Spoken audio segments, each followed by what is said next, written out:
Hey, what's up guys? Welcome back to my channel. Today is Tuesday, January 4th, and I am currently at the Target drive up to pick up an order. If you can see back here, can you see Target behind me? Yeah, we're at Target. Ian's in the back having some fries, and yeah, we're vlogging today. Hope you guys are doing great. See you in the next clip. I'm at the school super early, so I figured I'd talk to you guys for a little bit before I grab the boys. Welcome back to my channel. So I just left Aldi, picked up a few groceries for the house, and then once I pick the boys up, we're gonna head home. And then at 5 o'clock, I have a eye doctor appointment with Evan.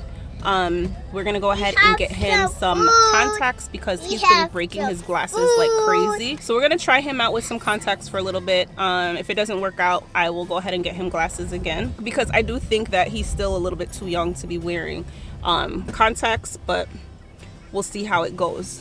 Another thing we did this week, I took Eli for his first therapy appointment. I know I mentioned in a ton of videos ago that Eli was going to start therapy in San Diego. I just never got around to doing it, and now I do feel like, especially with Dad being gone, he definitely needs it.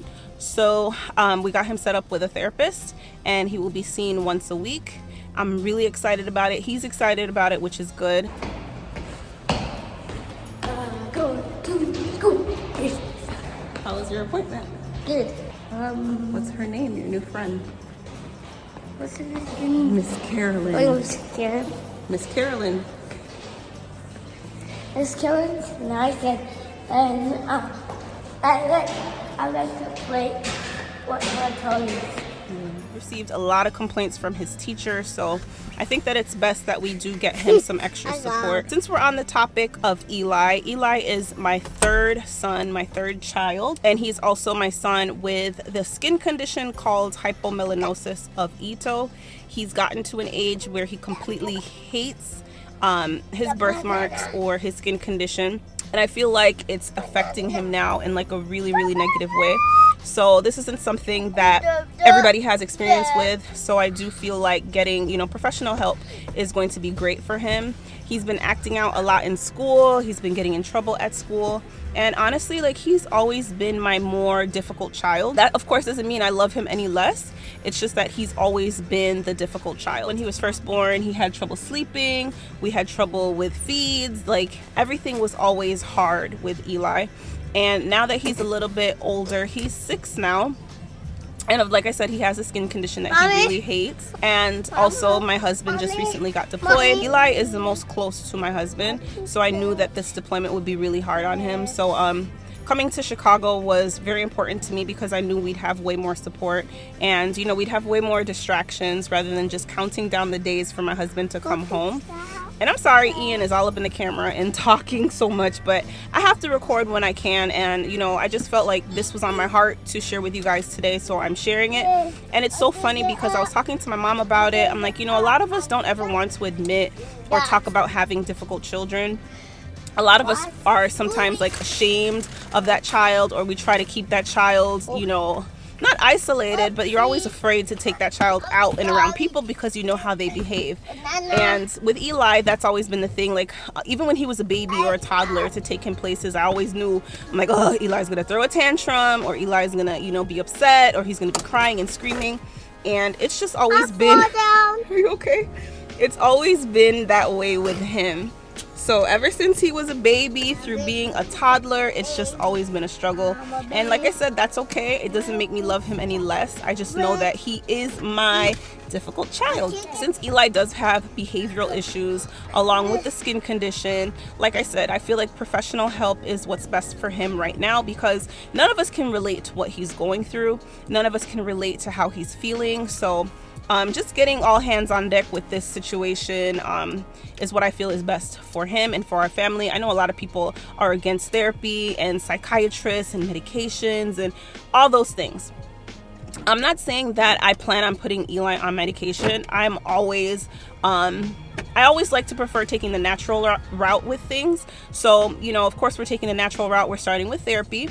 and you know, him having more access to his school counselor, just different things like that before we even think about putting him on medication. He's also getting tested for ADHD. As you guys know, Ethan, our 9-year-old, does have ADHD, so it's very possible that Eli has it as well. So yeah, and like I said, I know a lot of people are against like medical, what are they called? Like medical or just disabilities or just things like that in general. People are always against it. Oh, your child doesn't have ADHD. Oh, nothing's wrong with him. Oh, you know, don't let these doctors tell you this, that, and the third. I know my kids. I know when things are not normal. I mean, obviously, before becoming a mom, I never raised children, but I've had experience myself as a child. When I was 12, my mom had my brother. I played a huge role in raising my brother as well. So it's like, I know what's normal. I know what, you know, what should be expected. And when things are out of the norm, it's okay to reach out. It's okay to need help. It's okay to admit that you need the extra help. Well, at least for me, I'm okay with that. I have nothing to be ashamed of. I'm proud of myself for getting the help that I need with my kids whenever I do need it. But I know a lot of people are against, like I said, psychiatry and psychology and therapists and counselors and whatever the case may be. This is the choice I've made for my family, for my children, and I just ask that people respect that. So yeah, Eli's good. He's starting his therapy, and I'm hoping that we do see some changes in him. A lot of you who know me know my life revolves around my children, but I wanted to make, you know, like just deeper connections with them individually. So we've been doing a ton of stuff differently at home. One of the things I've incorporated, I do my devotionals usually by myself in the mornings. I spend time talking to God in the morning, but I realized, I'm like, why don't I ever do that with my kids? Like, that's also very important in raising children, at least for me as a Christian. So the boys and I have been doing, the boys and I have been doing devotionals every night. We've been praying together. We've been talking about the devotionals, having, you know, just open discussions. We talk about the things we want to pray for. And, you know, it's just, I don't know, it just, as a mom, it's like you always want the best for your children. You always want to be like a big part of their life, and you want to inspire them, and you just want to raise good kids, right? So when I hear the things that my kids want to pray for and the things that they want to talk about, sometimes it really touches me, and I have to like kind of just, you know, not let them know that I'm surprised or I feel overwhelmed or I feel like, you know, oh my God, my child just said that. But I'm very open. I want to hear everything that they have to say. I, you know, let them know often that anything they have to say is important to me, and I do want to hear it. For me, growing up, I never really had a voice. I didn't have an opinion. It was whatever my parents said, and that was it. Like, this is what it is. This is what it's going to be, and you have no say. So that's how I grew up. I'm not saying that I'm against it, but I just feel like with my kids, of course they have to obey me, but I do want to hear their opinions on things. So we all do things differently. We all parent differently. There's so many different styles. No one way is better than the other. No one way is right or wrong. As long as you love your child and you're doing what's best for them, I feel like you're doing a good job as a parent. Instilling the right values and morals, like all of that is super, super important. Sometimes I tell people, like, I'm more worried about my children's like mental health and mental well-being and like who they are as a person, more so, like, I'm worried about that more than I'm worried about their grades. Yes, I do want them to be successful, and I want them to get, you know, straight A's or A's and B's, but, you know, all kids are different. I never struggled with, you know, school when I was younger, but then with raising my children, I do see that there are, you know, kids who struggle. So I'm okay with that. As long as they're always trying their hardest, I don't beat them up over grades. Well, not beat them up, but I don't make them feel bad about grades. Like, for me growing up, I was never able to bring anything lower than a C. I was never able to bring anything lower than a B home. If I got a C, like, it was a big deal. My mom was not having it.